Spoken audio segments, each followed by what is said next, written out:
Welcome to the Sandersonian Institute of Cosmere Studies, where there's always another secret.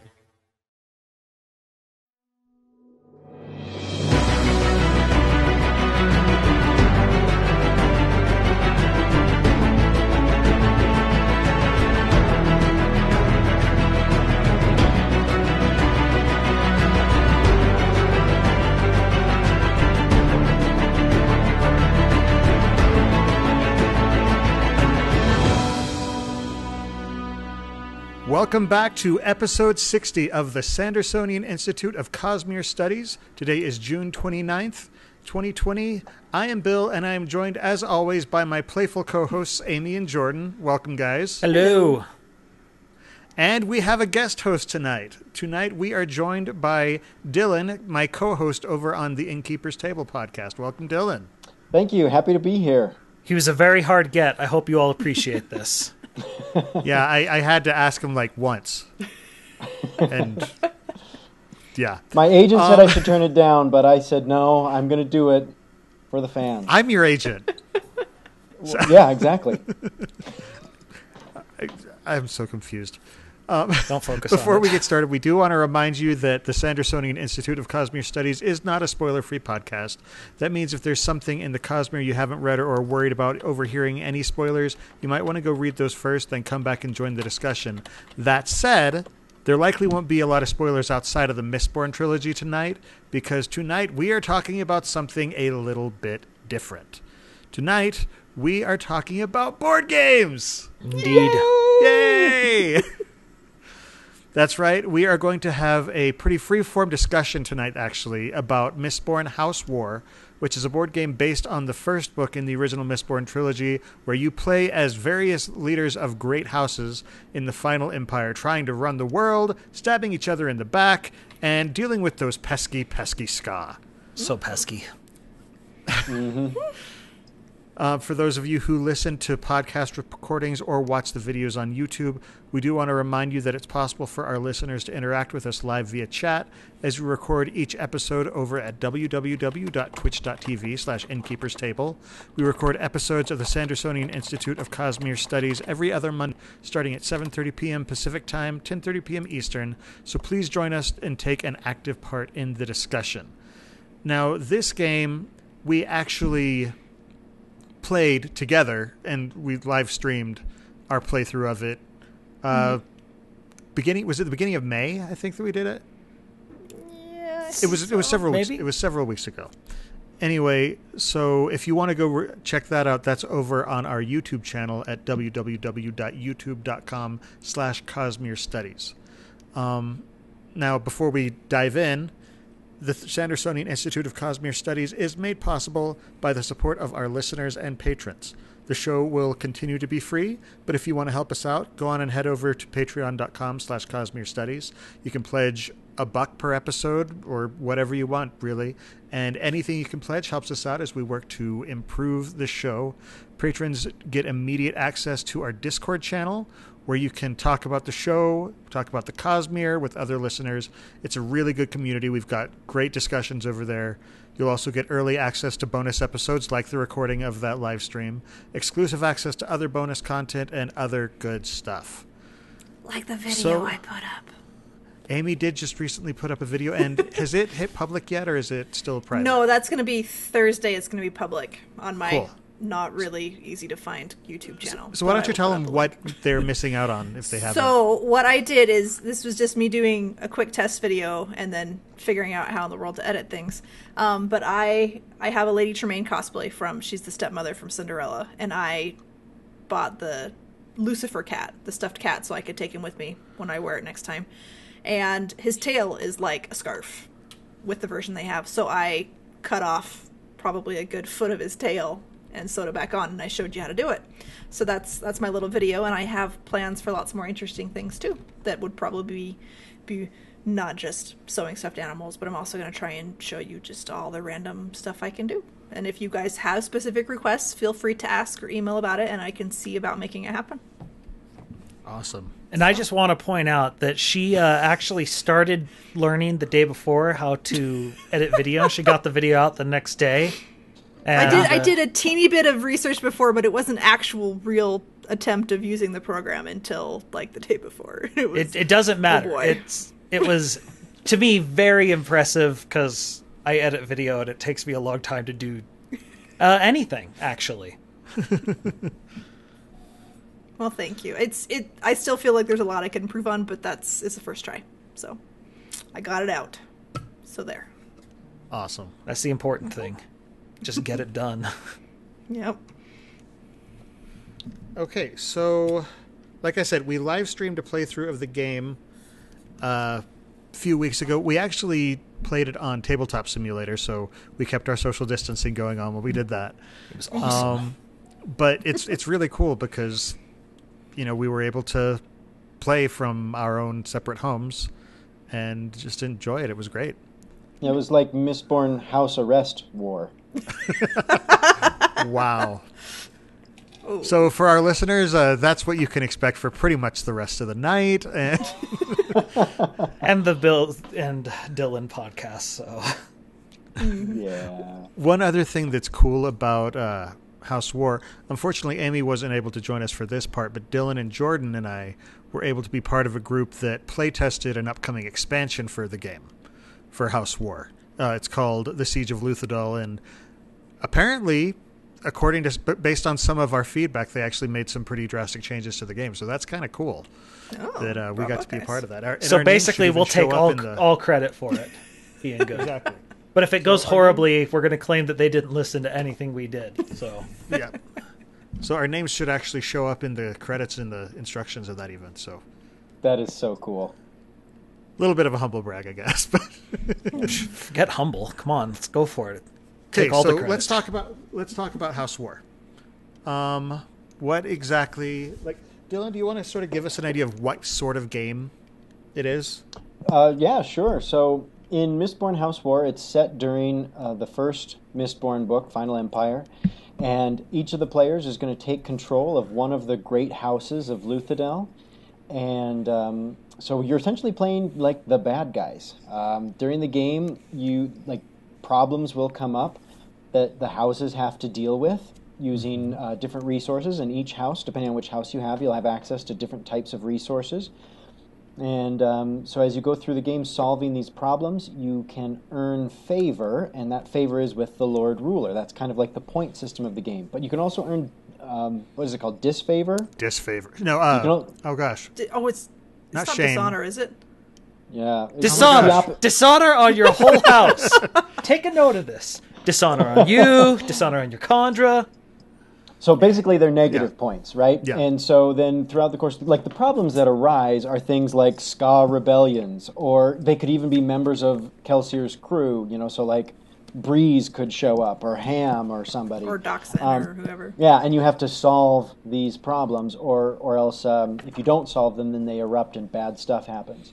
Disgrace. That's the word. Disgrace. That's the word, yeah. So anyway, you go through the game earning either favor or disgrace or some combination of the two, and then at the end of the game, depending on how successful the rebels are, there's like a little track of like unrest and how dissatisfied the skaa are and how likely they are to rebel. Depending on where they are on that track at the end of the game, either you will win by having the most favor, because the rebellion never actually happened, and so the Lord Ruler is still in charge, or if the unrest track gets high enough, then the rebellion does happen, the Lord Ruler is overthrown, and then the winner is actually whoever has the least favor. So in that case, you would want to have more disgrace.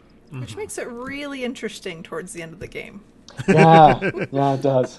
Especially Well, yeah, our 'cause, I mean, playthrough. You might have somebody who suddenly turns their back on. Like, who would do that? I don't know. I mean, I can't think of anybody because Some hero. I'm giving you the stinky yeah. eye.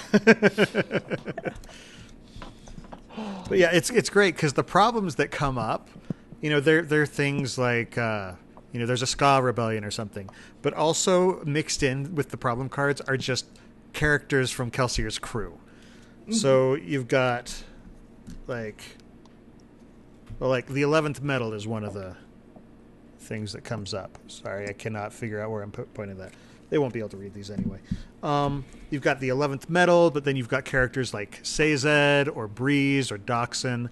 And then the ending of the game is actually triggered when Vin shows up. Our girl. And she is either solved or what the word they use is erupts. When a problem is around for long enough and hasn't been solved, it will erupt. And when Vin erupts, the game ends. Then you determine who wins, yeah. And that's how you determine who wins. Well, the game ends even if she doesn't erupt. If she gets solved, the game ends too. Basically, once Vin comes on the true. board, the game ends when she's off the board. Yep. That's right. Well, and one thing I think that's really cool is the different resources in the game are things like money, military power, food, prestige. And they try to make the cost of solving these problems match what the problem is thematically. So if you have like a skaa rebellion, you might need to have military power and food or something like that. Whereas if it's a more, I'm trying to think of the word, like, I don't want to say social? bureaucratic or, social problem or political problem, you might need prestige and money to solve it. And then Vin, I love it, she takes one of each plus 3 adium, which is a wild card. Yep. And really hard to get. I think Kelsier also takes a lot of adium to solve. He takes 2 adium. The thing I like about Kelsier, though, is if he erupts, he comes back at the highest possible thing, so he's going to erupt again next turn. Yeah. That's right. Kelsier never stops. Because he so die. so unless Kelsier is solved, he's just going to keep coming back. Well, and it's interesting because a lot of erupting doesn't necessarily have to be bad for you. Sometimes, depending upon what's going on, you may want it to erupt because if it erupts on your turn, you get to determine who the erupt effect goes on. And so there's all this constant jockeying of position between the houses where you want to knock people down, but you don't want to knock them down so far that they start trying to push it into, well, they want to start a riot. Because if they flip the table over, then suddenly they could be on top of the new pile. And so you're trying to balance it out. And to be honest, most games that I've been a part of have ended up going to Dishonor. to the disgrace factor. But the most recent one we did not. And a lot of that has to do with the fact that we finally had the right mix of people who were just close enough to where they're in competition for the Lord Ruler's favor that they don't want to turn it over. That was me and Dylan. Bill had decided to flip the table early, and Amy was competing with me and Dylan until some bad stuff went her way, and she decided she was going to be the kingmaker. Yep. So I was just like, nope, I can't win, so I'm going to go and try and make it go the other way. It was because awesome. I have a better chance. So who won that game, Jordan? Well, maybe someone really cool and handsome. Maybe not. No, it definitely was. Yeah, it was me. I won. It's true. I'll be humble and just admit it. I won, and it was. But it was how many points? It was like 2 points between me and Dylan. Yeah, at the it was end. only 2 points of difference. Well, and the hard part. I thought it was actually a tie, and you won by the tiebreaker. Wasn't No, it? that is what would have happened had something else had. There were so many different inflection points on that game. It was interesting, but the part that I loved the most about it was because what happened was basically we had all these problems show up on the board that made it next to impossible to solve it. And so in any other circumstance, me and Dylan would have been continue jockeying for position.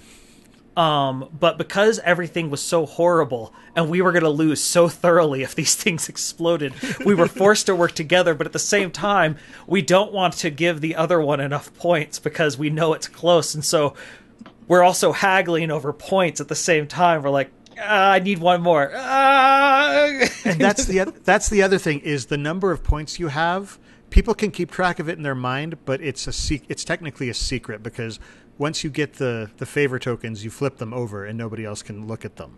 Yeah, they're face down.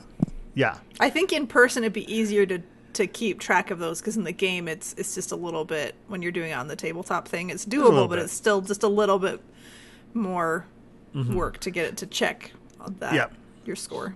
Well, and it's also a little harder to check secretly because when you check, a big old eyeball pops on. Everybody can see that you're checking it, yeah. But I love the way it works because it really does feel like this political dance.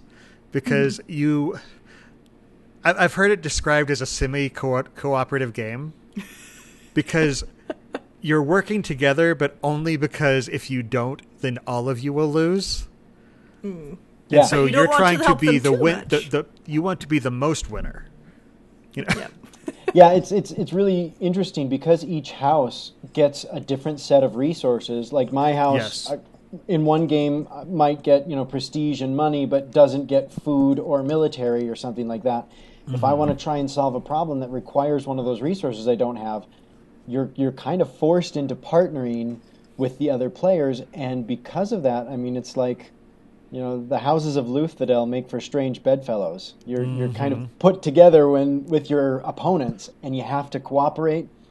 But that push and pull, it adds a ton of intrigue to the game. It adds a lot of tension, and it really helps sell the theme.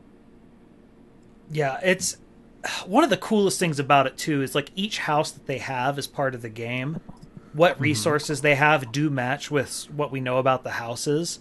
And the artwork in the game, it's impossible to really explain it. It's really good, and you get to see some characters. You're just like, oh yeah, okay, I could see that. Yeah, I actually, I'm planning on finishing my Vin costume, and I looked at House Alariel's picture so I could figure out how to make my daggers, and I'm going to hopefully get the acrylic cut. Yeah, I'm going to try and get my acrylic daggers cut this week, hopefully. Well, and then you get like a good representation of the Lord Ruler, which was Amy's favorite part of the game. Yes. So. I'm shaking my head for all those audio listeners. No, whatever. He's a very attractive man, but he's a horrible person. Yeah, Amy... Those don't connect. Amy likes bad boys. Yeah. Oh, she likes pretty bad boys. Season 1. I'm sorry, Amy. Well, mostly. Gonna drink my water indignantly, so there. Amy and Rashek sitting in a tree. Yeah, it's between. Okay, no. To be fair, it's probably Adolin she still wants more, but he's a nice guy too. Yeah, but we know you want the bad boy. We know you want the bad boy. I don't know. I'm happy with Josh. Okay, we can lay off Amy. Sorry, yes. I started that. No, I had worse before. But it's a really, really interesting interpretation of like. Typically, when I first heard there was going to be a Mistborn board game, I did not think I was going to be playing as one of the Great Houses. It's such an interesting way of turning it on its head, and it really does fit the board game setting. It was interesting. There's also one of the houses that I didn't think about before is the Inquisitors, right? Mm-hmm. The Steel Inquisition. Yeah, and like I got that, but we didn't end up playing that game through, and they only got Adium, which would have been a really interesting thing. So I haven't seen how that aspect gets played with only having the wild. Yeah, and Adium is, they get less of it though than the others as well, and so it's a really interesting. Well, and the other benefit that the Steel Ministry gets is when there are certain problems that come up, and when they erupt, bad things happen to the other players and stuff. But if the card says Steel Ministry on it, the Steel Ministry doesn't have to take that effect if they don't want to. Yeah, the other thing that's really cool about it is the fact that some of the interplay that can happen when certain cards get on the board is very interesting because, like, I think it's clubs that or maybe it was Yedden, I can't remember. It's one of the two. But his thing says when he's on the board, no other problems can be solved. Oh yeah, I do remember that. Right. But at the same, let me look. Yeah. But like when the Lord Ruler shows up, it literally says this problem cannot be solved. And while he's on the board, all points, whether it's disgrace or favor, are doubled. And so when he's on the board, it suddenly creates this time of opportunity. You can really mess people up that way. Oh. It gets fun. Then what was the... Breezes. Breezes. It's when this problem is in play, the urgency of problems can't decrease. So different cards allow you to move how likely one of the problems is to explode, farther away from exploding or closer to exploding. And when Breeze is on the board, you cannot move it away from exploding. The cards are actually something we didn't talk about, and that maybe we should kind of mention that briefly. And that's just you get one of the resources is you draw from a deck of personality cards, and they give you different people that can help you. So some of those people are generic. So you might just get a card that says this is a thug, and you can play that card in place of like military resources or something like that. Some of the cards are specific, like a particular character. Like I think Shan Ilariel is one of the cards, or each house has a specific card or whatever, and they might do a slightly different effect. But one of them, like Bill was saying, is that you can change where the problems are and try and get them to erupt faster or slower, depending on what's more advantageous. So for the people who haven't seen what the board looks like, there's 3 sections, and the cards can go in those 4. different tiers. Is it 4? Okay. And there's three tiers, 4 columns. Yeah, 3 tiers, and then and once you get past that point, that's when the card will go to where it either explodes, erupts, or it's solved, or if you pay the price to solve it. So, anyway, for anybody who's having trouble visualizing it. The other things that get really crazy are like whenever you get something simple, like you get a card that's like coin shot, and it lets you kill someone else's personality card. But I play a smoker that makes it so that you can't do the coin shot. But I coin shot your smoker, so that doesn't take effect. Or they just take all your reward points. That too. Yeah, that was an awesome moment. That was horrible. Some amazing person made a really good call there. He's probably a really cool guy. Dishonor on you. Dishonor. But no, because like there's sly cards that you play it after something's happened. And so you can't I did really this fight unless you have another one. I did this really complicated, like it was this really complicated deal, and it was while Rashek was on the board, and I just was trying to get people to draw out as many cards as possible, and then I just steal all the points at the end, and it's just like, oh good, I'm back into contention out of nowhere. Well, the other thing that's interesting is any deal that you make, if it is for something that happens on that turn, it's binding. But if it doesn't happen on that turn, in the rules it specifically says that is not binding. However, there are 2 cards in the deck that you can play that says future turn deals are binding as well. So, for example, you can say, help me out with this. If you play that and that, then I won't... the next problem that I solve, I'll give you all the points. And they're just thinking, I'll give them 2 of the points. But if they play this card, it's like, and you have to give me those points. You're bound now. And then suddenly it's like a 15-point, thing. And they're just like, I was going to, lie, but, well, shoot.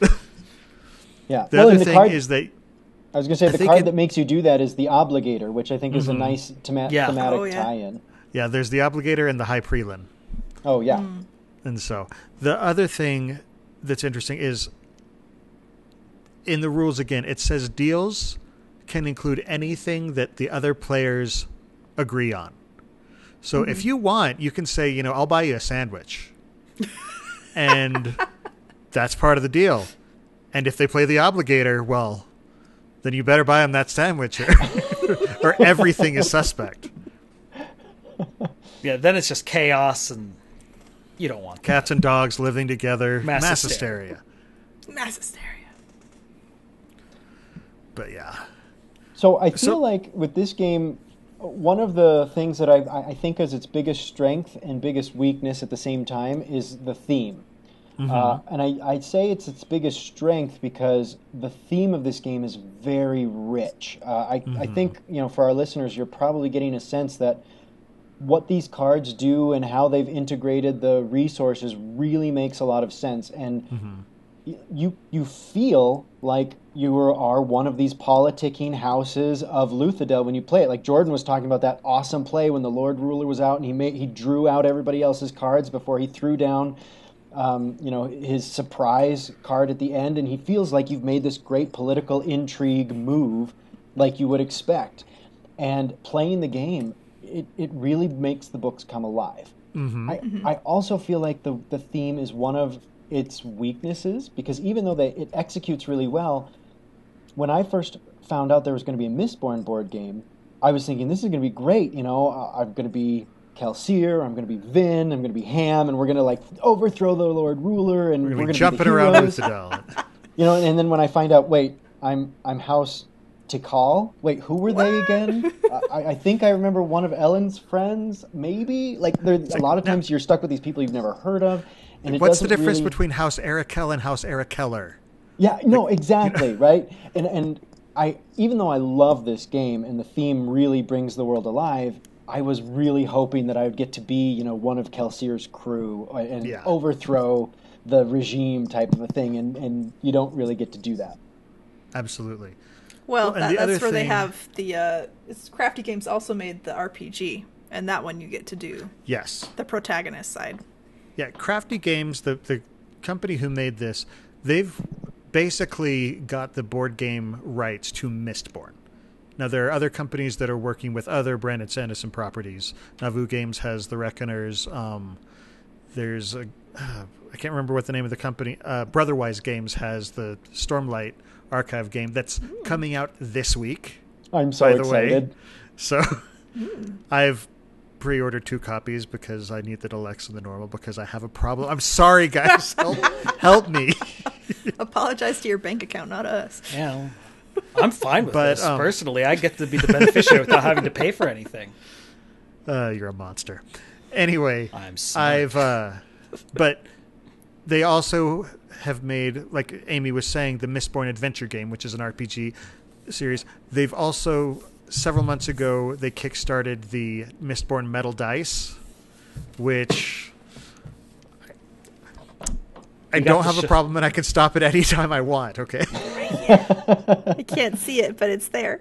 Yeah, we actually got to preview those, and were featured even a little mini video on their Kickstarter campaign, so that was cool. But, so they've basically got the lock on the Mistborn property for board games, and they've done a really good job with it.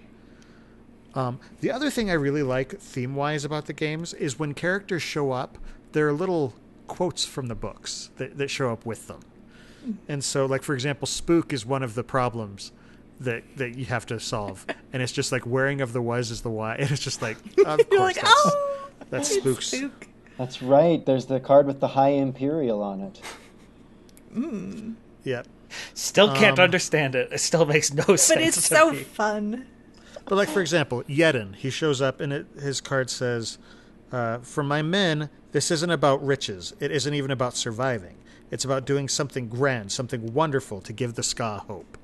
It's just a very little thematic theme, and you can read those as they come out if you want or not. But there's just fun little tidbits that they've thrown in. And again, the art is absolutely stunning. It's so pretty. So, on top of it being really good artwork, because it is, they also do a very good job with what things. I'm trying to think how to put this. The actual mechanics also make a lot of sense. Like, not just the theming, but the mechanics make a lot of sense for the Mistborn world. Like, you can... Like, there's a limited number of resources in the game, which normally do cause an issue. But the thing that's interesting about it is if there's not enough resources, you actually have to... Like, you get to steal it from one of the other houses. So you're never denied your resources because someone else is hoarding them. It forces you to start stealing from each other. Actually, that rule lost the game for me. Yep. Because I was able to pick something from the destroyed resources pile, and I had it, and you were only able to solve the final problem by stealing that resource from me, because I stole adium. I was going to leave the adium destroyed, and so you wouldn't have had it to finish the game, because adium is also wild. Yep. You would have had to steal something else from me, and it wouldn't have won you the game. So you really, really need to be careful about what resources you have available and what resources they have available and all sorts. It was just, like, it was down to the wire between all of us. I will say, like, it's really kind of was. amazing. The one game we played and recorded is literally the best version of the game I've ever played. It's incredibly lucky. You're welcome. Yeah, no, it was awesome because Jordan and I were really close on the positive side. Bill went full bore on negative points, and when I waited Amy until I about caused halfway chaos. well, I waited till about halfway through. that's true. And when Amy flipped, she actually had a pretty good shot, I think. Yeah. She wasn't. I yes, we were couldn't pretty get enough close. traction quite at the end. I didn't quite No, get enough traction. It was one of those things, like, in order for the game to be fun like that, you do need, typically, with a 4-person group, you tend to need one person who decides to be kingmaker, because they're just stuck in the middle, so they try and go for fun instead of just... They become a stage hazard. Yes. Very much so. Well, and with that scoring, not knowing if you're going to win with the positive or negative points, that makes the game so interesting. Like, I've played games where people from the very beginning of the game will just decide, okay, I'm going straight positive points, get as many as I can. And other people will do the same for negative. But I've also played games where, like, most of the players will decide to kind of hang around in the middle of the pack on purpose and wait until later in the game to see where the SKA's unrest level is before they really commit to one strategy or another. And walking that balance and trying to read the situation and know how the cards are going to play out by the end of the game is part of the fun. Biding your time until you can make that epic, game-changing move. Yeah. But I mean, you're playing the game, but you're also playing the other players. Because if you're the only person who is kind of that middle of the road biding your time, and one of the other players goes full on positive points and another one goes full negative points, by the time it gets to the end of the game, you're not going to be able to catch either one of them, so it doesn't matter how the game ends out. So you have to be able to adapt in the middle of the game based on what strategies you see the other people using.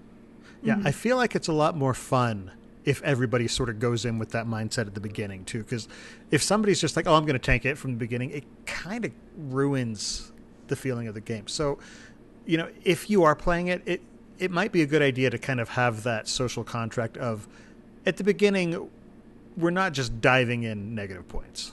It just, like, it's not a rule necessarily, but I feel like it just it makes it more enjoyable if you're not just like, it's more of a I guideline than a rule. Everything. Exactly. It's the Pirate's Code. It's the Mistborn's Code. Well, and I think it also depends on whether you're playing the short, medium, or long version of the game. So I don't think we mentioned this before, but you can kind of control how long the game is, and they have this in the rule book. You put the VIN card, which ends the game, at a different spot in the deck. So if you want to play a short game, like, they have you shuffle it somewhere in the middle. A medium game is like about 3/4 down, and a long game is going to be closer to the bottom. It's still randomized, but there's kind of a general area there. Right. And what I found, at least in my experience, is if you're playing the long game, it's much, much harder to prevent the SKA uprising. And, which I think that's kind of a weakness of the game, is that if you're playing the longer version, it's really, really likely that negative points are going to win. It sort of goes to what you were saying about the theming, though, being both the strength and the weakness, because thematically, that makes a lot of sense. If they're just sitting there worried only about the short-term gains, they would eventually come across this as an issue. Fair enough. But the issue is, it's not just a board game. Right.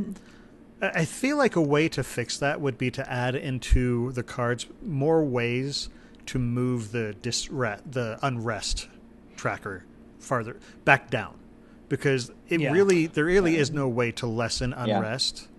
Yeah, I don't think I'm. There are a couple. Yeah, of I don't think there are any that show cards. up that Are there? But there are a few, but very few. The other way you could possibly do it is if they changed what the unrest level needs to get at, depending upon the length of the game. Like if it went up past, because it was 8, I think is what it was at, right? Yeah, it's always at 8. Especially because when Vin erupts, she adds 4 unrest. So that pushes it real fast. That's half of the required amount. And so basically, if unrest ever gets to 4, then the people who want to lose are going to be trying to tank. It just makes it a lot more difficult, particularly as the length of the game goes up. Yeah. But it's one of those things where, at the same time, changing it, I feel like would sort of ruin some of the fun of it. Mm-hmm. And so, I don't know. It's an interesting problem, but I've never wanted to play the long version. I think part of the big pull of this game is how what houses you play and the order in which the cards come change what is going to happen so much more than other games I play. So it has really high replayability. And so I think the shorter version's more fun anyway, because it gives you a chance to get another extra game in there sometimes. Mm-hmm. Yeah. One of the other cool things about the game, this is just a little fun thematic and components aspect of it, is, and it was completely unnecessary. It happened through the Kickstarter because the game was originally Kickstarted. They have a token that tracks the unrest, and there's a token that shows whose turn it is to be the active player. Those were replaced by little miniatures. There's one of Kelsier, the survivor of Hathsin. He's holding his spear. And there's one of a Steel Inquisitor, who's got his nasty little club and his horribly, horribly spiked eyes. And so it's just a nice little addition that was completely unnecessary. But he was like, hey, I have a Kelsier little miniature. So... Yeah, and I've seen pictures online. I've seen pictures online of people who've painted those up, and they look really cool. Yeah, they do. I have not seen those, and now I need to. You haven't seen those? No, I've somehow missed those. Huh. But yeah, they're pretty sweet. So, yeah. Any other thoughts about the game? The one other thing that we didn't really cover that I just wanted to mention that I love in this is the very simple fact that we actually get to see the artwork for Spook, and just how small and tiny he is. Well, I know he's little. Very young. Oh, very young. It's just I didn't even think of him as that rail thin, but I should have. But I didn't think of him that way. Probably just because in my head it's all a film anyway, right? And so everyone's beautiful and wonderful, and he's just he's so hunched over. Mm-hmm. And of all the named characters, easiest to solve. Yep. One bread, one skaa, and one military. The other one that was interesting, is just as far as a gameplay mechanic, is that some of the cards can be played face down, and they can be these persistent cards. Yes. That give you some bonus. Like at the end of the game, if you have this thing, you get to get 2 extra points for it.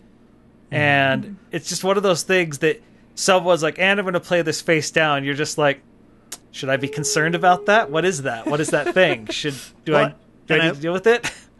And I love that the way you deal with it is by playing a coin shot. Yeah. A coin shot will take out your trusted ally. And if you want to cancel somebody's coin shot, you use a haze killer.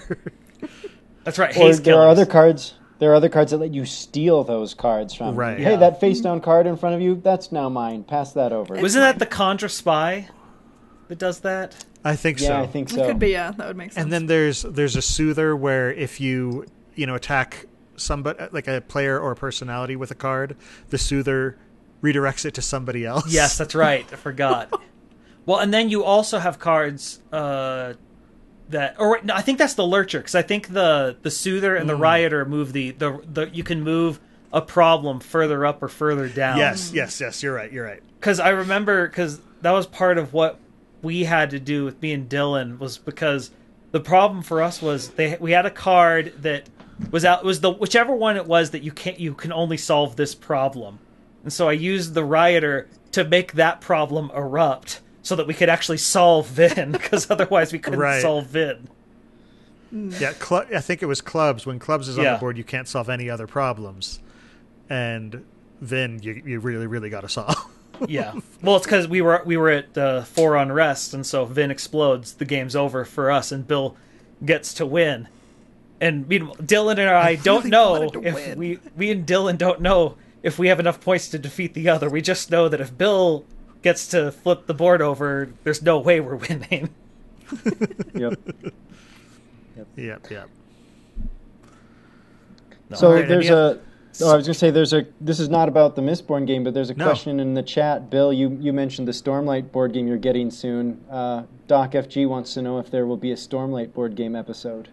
I would love there to be a playthrough, and I would love there to be a discussion episode as well. So we'll talk about it, but as the Magic 8 Ball said, signs point to yes. Just Magic 8 Ball has to be the most useless thing that's a toy ever. It's just not helpful at all. Well, Slinkies too. Slinkies make a great. I don't know what you're talking about. But, I take all of my major life decisions to the Magic 8 Ball. Well, I'm just thinking you could use, like in the Cosmere, you could make a Magic 8 Ball using like a hemalurgical spike or something that might actually be able to help give you some valid information. Magic Spike Ball? Magic Hate Ball. All right. There we go. No, Slinkies are way useful, but that might be because I'm a physics major and we were able to actually use it for a lot of things. Well, really cheap Slinkies are not so great. And also Sakurai just used a Slinky in his Arms Reveal trailer recently for Super Smash Brothers, so that's clearly important. So let's not diss on the Slinky. If it's useful for Smash Brothers, that's canon. It's useful. If you say so. Oh gosh. 8 balls. Can't believe this.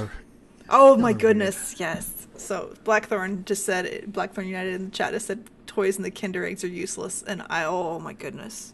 My kids have so many of those and I hate them. They're collectible. One time I got like a little piece of paper thing. I'm just like, really? You're not even trying anymore. Don't get us started on the Wonder Ball that Disney tried to put out. Let's put hard candy and toys inside a chocolate. That seems like a good idea. How did we get here? Well, someone brought up a Magic 8 Ball, and then we took a left turn. All right, so moving on.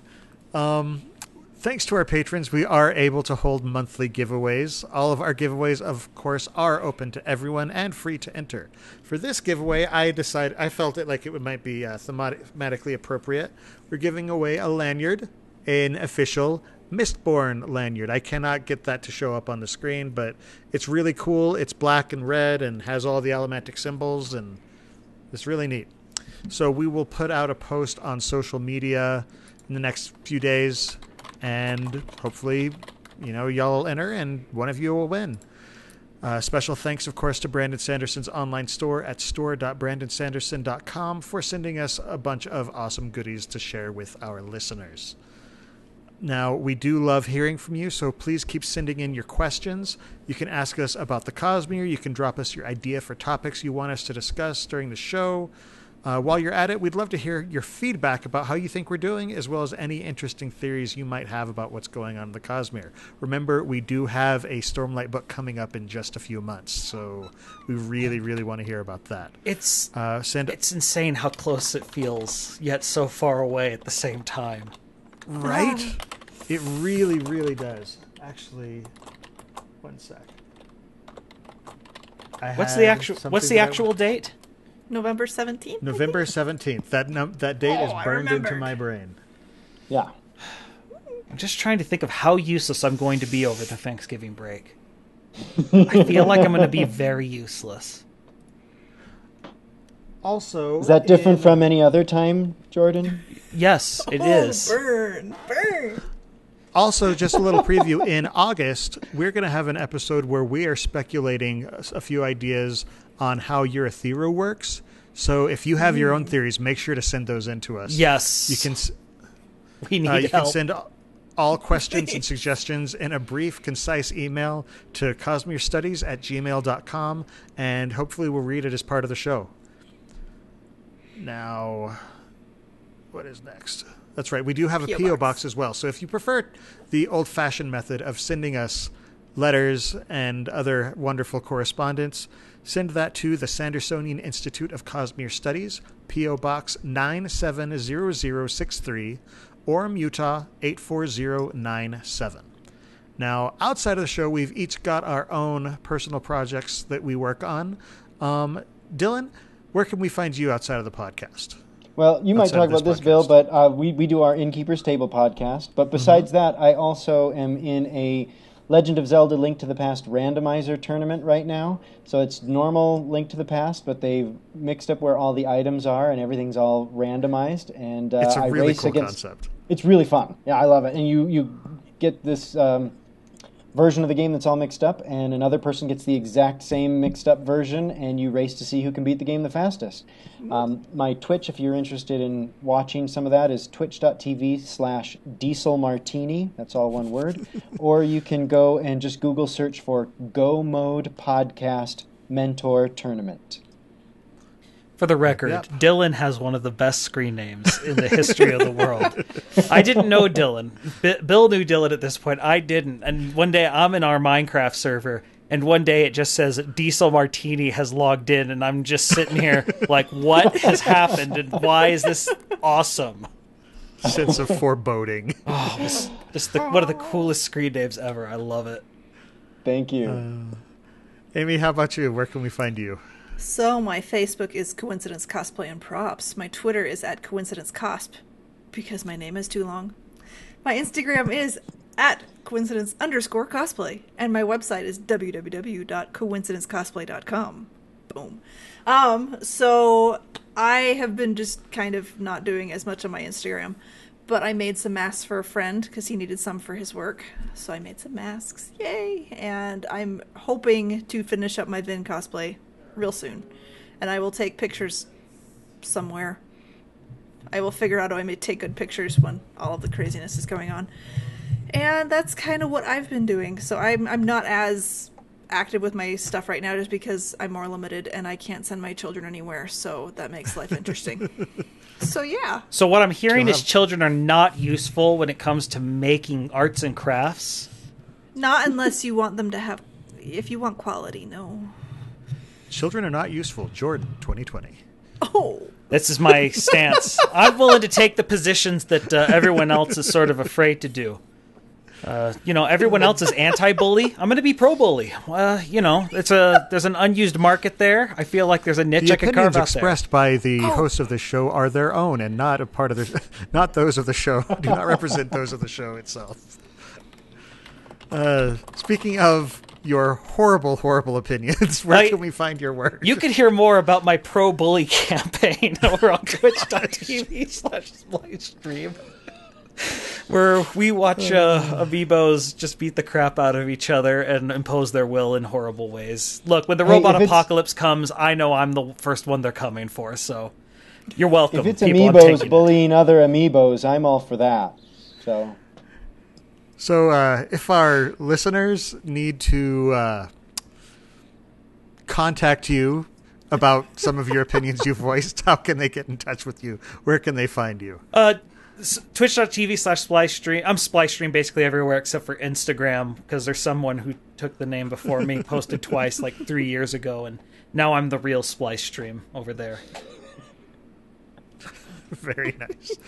And when I'm not here, I've got another podcast with today's host, Dylan, or today's guest host, I guess. We talk about board games. It's called The Innkeeper's Table, like you mentioned. And new episodes come out on Friday mornings. It's available on Apple Podcasts, Google Podcasts, Spotify, and all the other major podcast sites. So go ahead, listen to us there. Check out our Instagram page at Innkeeper's Table Podcast. There is a direct link to the audio there as well, so if you prefer to just listen on your laptop, desktop, whatever. Our most recent episode was about engine building games, and the next one is actually going to be a deeper dive into a specific game in the genre, Splendor.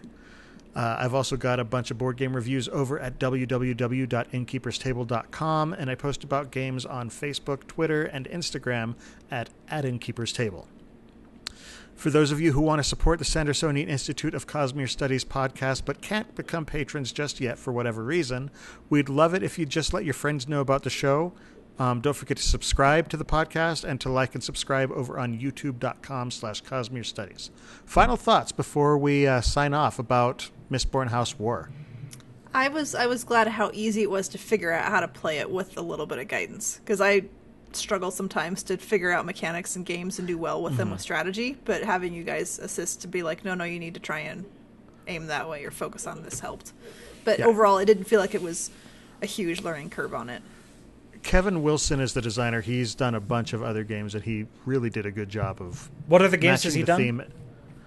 Oh gosh, he's done a lot with like later editions of some games, like Cosmic Encounter. I think he had to do with Eldritch Horror. Arkham Horror and Eldritch Horror, I think he was one of the major designers in as well. He's done a lot of stuff. He also teamed up with Eric Lang to do one called Arcane Academy, which is one of my favorite games. I played that. That was Arcane Academy is really good, actually. It's basically fake Hogwarts. It's a lot of fun.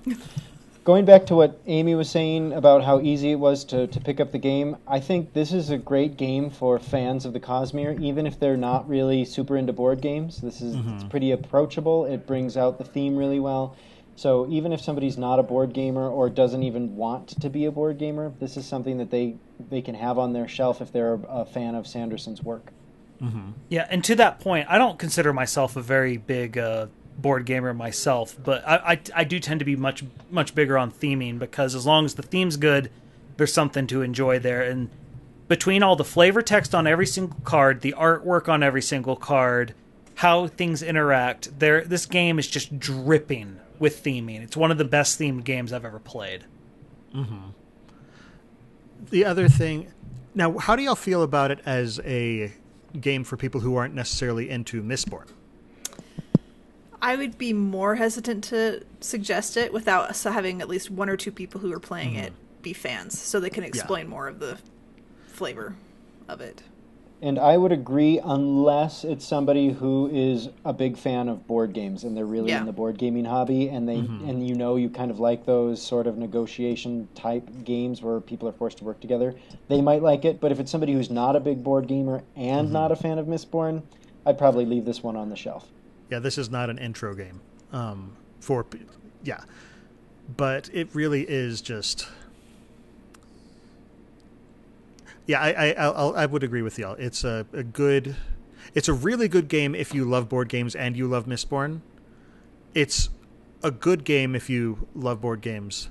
Or if you don't like either, or if you like Mistborn, and if you don't really like either, maybe try something else out first. Man, I wish I had a podcast I could listen to where I could learn things about things like what a good intro game is. Wouldn't that be great? I feel someone should make one. I just feel like there's a market inefficiency there. We'll call it the Barkeeper's Tablet. I like it. Sweet. In addition to the live episodes of the show that stream on twitch.tv/Innkeeper's Table every 2 weeks on Monday nights at 7:30 p.m. Pacific Time, 10:30 p.m. Eastern, listeners can find our videos on YouTube or audio versions of the podcast on iTunes, Spotify, and just about any other service that carries podcasts by searching for Cosmere Studies. You can also follow us and contact us through Twitter, Instagram, and Facebook under the profile at Cosmere Studies. Now, because of some conflicts coming up, we are going to be recording our next episode a week early. In that episode, we are going to be doing another deep look at a specific scene from one of Brandon's works. This time, we're going to take a look at the climactic scene from Shadows for Silence in the Forests of Hell, where Silence is in a fight for her life. So join us for the discussion next week on July 6th at 7:30 p.m. Pacific Time, 10:30 p.m. Eastern at www.twitch.tv/Innkeeper's Table. The episode will still be released according to our normal schedule on July 15th.